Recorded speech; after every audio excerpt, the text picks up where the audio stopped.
Oke, 2, 3. Hai guys, kami dari kelompok 8. Kali ini kami akan membahas tentang uncomfortable truth about mental. Jadi saya akan membahas 5 bab pertama dari buku ini.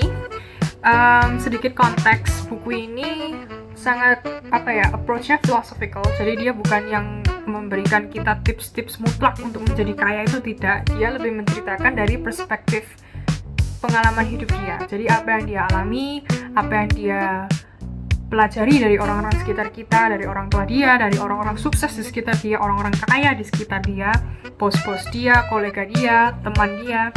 Dan ini bukunya dia dedikasikan untuk kakeknya dan juga untuk kedua anaknya. Jadi ini seakan-akan dia juga ada menulis kalau dia menulis buku ini dengan tujuan mengajarkan ke anaknya tentang keuangan. Jadi dia seakan-akan seperti ayah yang menjelaskan tentang cerita kehidupan dia dan apa yang dia pahami tentang keuangan setelah melalui semua itu.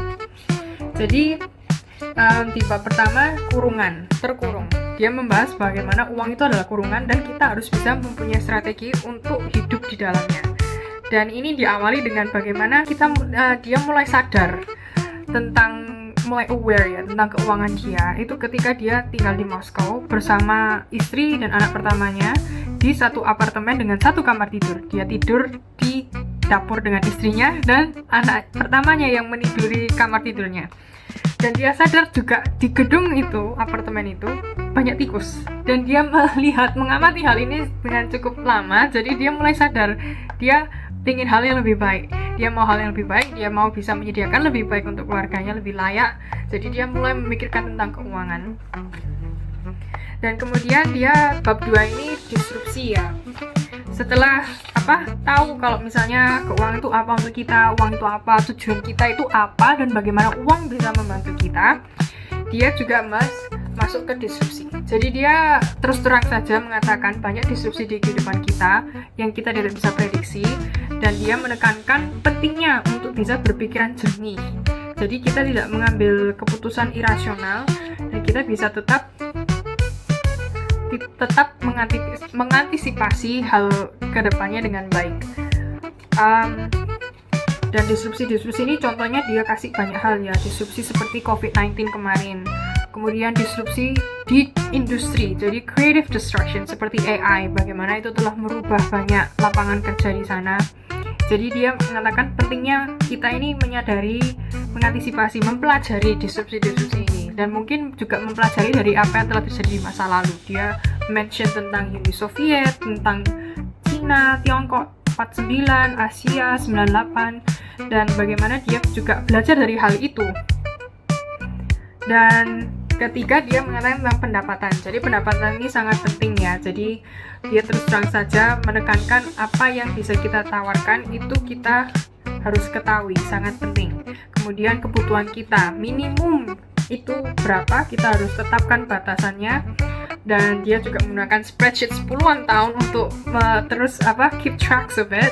Kemudian ada skala dan perubahan. Jadi mengetahui skala industri kita bekerja dan mengetahui perubahan-perubahan yang terjadi dan tetap konsisten dengan apa yang telah kita tetapkan untuk diri kita sendiri.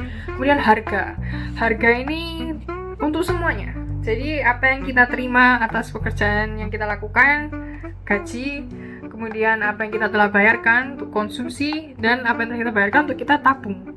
Jadi semua ini ada harganya. Dan dia juga untuk tenaga kerja, balik lagi ke apa yang kita tawarkan. Kita harus realistis, apa yang bisa kita tawarkan, sebanyak apa orang bisa menawarkan hal yang sama, dan berapa yang akan orang bayar untuk mendapat layanan kita. Dan kita harus benar-benar mengenal dalam diri kita, menelusuri apa yang kita inginkan, dan ini proses untuk menentukan pendapatan kita. Kemudian dalam hal konsumsi, kita selalu menghadapi pilihan moral. Ada kebutuhan-kebutuhan dasar seperti tempat tinggal, layanan kesehatan, pendidikan, dan kebenaran ini tidak gampang untuk semua orang. Jadi kita hanya selalu mencari jalan yang lebih baik. Dan kemudian dia masuk ke menabung. Ini saya sangat suka, saya highlight. Secara umum memang benar bahwa harga aset terus naik seiring waktu. Jadi kalau kamu menabung, waktu ada di pihakmu. Ini menurut saya sangat penting ya. Jadi kita semua harus bisa menabung sedini mungkin. Saran paling praktis saya. Kemudian di bab kelima ini dia membahas tentang kasta. Jadi di kasta ini dia banyak cerita tentang ketika dia terjun ke dunia keuangan. Jadi dia asalnya jurnalistik. Dia masuk dapat tawaran untuk bekerja di perbankan di bagian trading valuta asing. Jadi dia waktu itu belajar banyak hal. Dia mengerti kalau di perbankan tidak ada yang pakai jas berwarna coklat. Kalau pakai kemeja tidak ada yang kotak-kotak, garis-garis warnanya cuma putih atau biru muda. Dia langsung dikoreksi dengan bosnya ketika dia salah berpakaian. Kemudian dia mempelajari banyak hal baru di sana, budayanya yang sangat berbeda. Dan kemudian waktu dia pindah bekerja ke capital management dengan bos barunya Ray Dalio di Bridgewaters, dia juga belajar banyak hal. Dia harus belajar berinvestasi dengan lebih baik, dan dia banyak harus melewati ujian-ujian yang harus pelajari, banyak gagal, banyak lulus. Kemudian sering berjalannya waktu, dia menyadari kasta-kasta ini ada di setiap sistem, selalu ada, dan dia mengatakan apapun yang kita putuskan, kita perlu mengetahui cara kerja sistem, bermain memanfaatkan keunggulan alami kita, pelajari kasta, putuskan mau bergabung dengan yang mana, dan cari tahu apakah kita bisa diterima di sana. Sekian dari saya. Kalau saya akan memberikan saran praktis dari 5 bab ini. Yang pertama, ketahui dirimu dengan baik, ketahui perspektifmu tentang uang, dalami hal tersebut. Kemudian tentukan tujuanmu untuk apa, bagaimana uang akan membantumu. Kemudian mencatat keuangan, mulai menabung sedini mungkin, dan mulai melihat hal-hal sebagaimana adanya, realistis tapi tidak pesimis.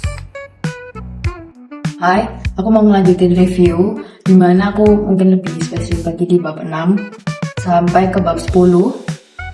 Nah, di mana bab 6 ini sendiri berisikan politik kantor, kemudian bab 7 mengenai kesalahan, bab 8 mengenai utang, bab 9 mengenai sumber uang, dan bab 10 mengenai aset.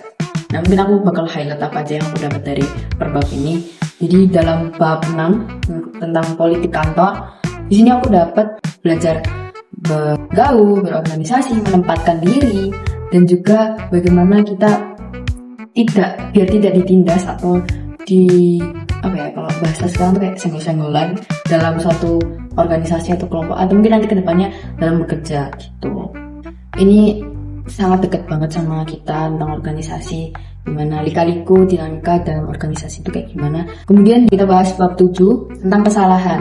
Di bab 7 ini kita harus mencegah arah uang kita taruh kemana gitu, jangan sampai salah gitu. Di sini di bukunya juga dibilangin kalau rata-rata umumnya punya tabungan sebesar 3 bulan gaji atau 3 bulan pengeluaran standar di dana darurat itu nasihat buruk. Tapi apa yang perlu kita siapin? Nah, yang perlu kita siapin itu biaya hidup dasar. Nah, biaya hidup dasarnya ada di bab sebelumnya tentang pendapatan. Kemudian kita lanjut ke bab 8, poin-poinnya tentang utang. Jadi aku highlight aja, intinya berutang kita nggak apa-apa, tapi kita harus tahu prioritasnya apa. Misal kita udah menikah, nggak jauh tapi nggak apa-apa, kita udah menikah, terus kita masih belum punya rumah tetap. Nah, ada namanya KPR bank untuk tentang rumah. Udah diambil aja karena kita tahu prioritasnya apa. Nah, kalau misalnya aku sebagai mahasiswa, sebenarnya kalau dari pandangan aku sendiri, jangan ya, sebagai mahasiswa jangan berutang karena kita belum punya hal yang benar-benar penting buat diutangin gitu. Jadi gunakan uang dengan baik, karena utang itu cuma alat, bukan hal yang harus. Selanjutnya kita masuk ke bab 9, sumber uang. Nah, ini ya sumber uang tuh banyak, income itu bisa dari banyak hal, bisa dari ya gaji kita, mungkin kalau mahasiswa uang saku, penjualan, dan lain sebagainya. Tuh. Bisa di sini dibahas sedikit tentang saham dan obligasi. Kita lanjut ke bab selanjutnya, itu bab 10 tentang aset. Nah, sini ya, aku highlight juga, kamu bisa menabung uang tunai, saham, obligasi, atau properti. Nah, tapi kita harus tahu masing-masing sifat tersebut. Itu apa yang perlu, apa yang mungkin kita sisihkan. Intinya dari buku ini ada hal yang satu aku pelajari. Ini juga mungkin saran keuangan untuk mungkin membaca buku ini. Ini aku juga dapat di halaman 139-nya, bahwasanya tidak ada jawaban sempurna, tapi kamu akan menemukan jawaban yang jauh lebih baik jika menempatkan angka-angka yang jelas, alias bisa dibilang gimana caramu menata anggaran atau posisi atau mencegah resiko-resiko yang akan datang. Nah, uang selalu bersifat emosional, ya kan? Apabila kita mengambil utang dan lain sebagainya, jadi harus hati-hati tentang uang. Nah, itu POV dari aku juga, dan ternyata sudah dibahas di buku ini. Menurut aku buat tips ya buat buku ini, mungkin yang kalian nggak mau berat-berat tentang keuangan, baca buku ini oke. Dan di sini juga banyak kisah-kisah yang relate sama kita. Ini bukan kayak teoritis kayak apa-apa, enggak. Ini lebih ke kisah-kisah yang menggambarkan tentang perbabnya, dan itu menjadi saat dibaca jadi lebih dekat lagi sama kita dan karena relate itu. Jadi dari chapter 11 sampai 15 The Uncomfortable Truth About Money karya Paul Podolsky, saya memahami bahwa mengelola keuangan itu tidak hanya untuk mendapatkan keuntungan, tetapi juga tentang memahami kayak risiko dan ketidakpastian dalam dunia keuangan tersebut. Nah, menurut saya bagian tentang portfolio itu ada di bab 11 ini. Itu menunjukkan dan autornya itu menjelaskan bahwa menyebarkan investasi itu penting agar tidak terlalu rentan terhadap kerugian di salah satu investasi tersebut. Nah, saya juga menyadari bahwa tidak ada satu strategi investasi yang selalu benar. Jadi sehingga kita itu harus berpikir dengan kritis dan tidak hanya mengikuti pendapat orang lain. Jika orang lain mengatakan investasi di saham tersebut bagus, tetapi ternyata kita tidak terlalu melihat mendalam lagi, dapat terjadi kerugian untuk kita sendiri. Nah, selain itu pembahasan tentang berhenti bekerja itu membuat saya memahami juga bahwa tujuan keuangan itu bukan sebenarnya adalah untuk menciptakan keamanan finansial di masa depan kita. Dan konsepnya Shipper's Alley itu juga mengingatkan saya bahwa risiko bisa muncul secara tiba-tiba, sehingga kita itu selalu harus berhati-hati dalam mengambil keputusan untuk masa depannya kita. Secara keseluruhan yang dapat saya simpulkan dari buku ini, dari chapter 11 sampai 15, itu bahwa disiplin dan pemikiran mandiri itu dan sikap realistis itu sangat penting dalam mengelola uang dan juga saat berinvestasi. Nah, jadi dari chapter 11 sampai 15 tadi, The Uncomfortable Truth About Money, beberapa saran praktis dari saya yang dapat saya usulkan, yaitu pertama, sebaiknya membagi investasi itu ke dalam beberapa jenis aset. Jadi jangan dalam satu aset tetapi beberapa aset.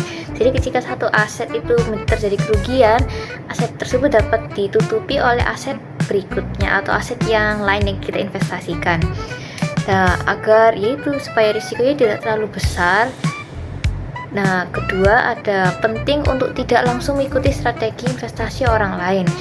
Tapi kita harus mencoba untuk memahami terlebih dulu alasan dan risiko setiap keputusan dari keuangan tersebut.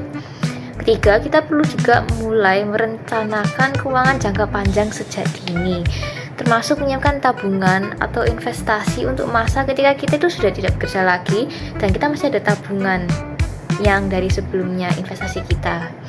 Nah, selain itu kita juga sebaiknya selalu memiliki dana cadangan. Seperti itu kalau misalnya ketika kondisi ekonomi itu menurun, kita itu bisa bersikap gercep gitu untuk menyediakan dana untuk keperluan kita.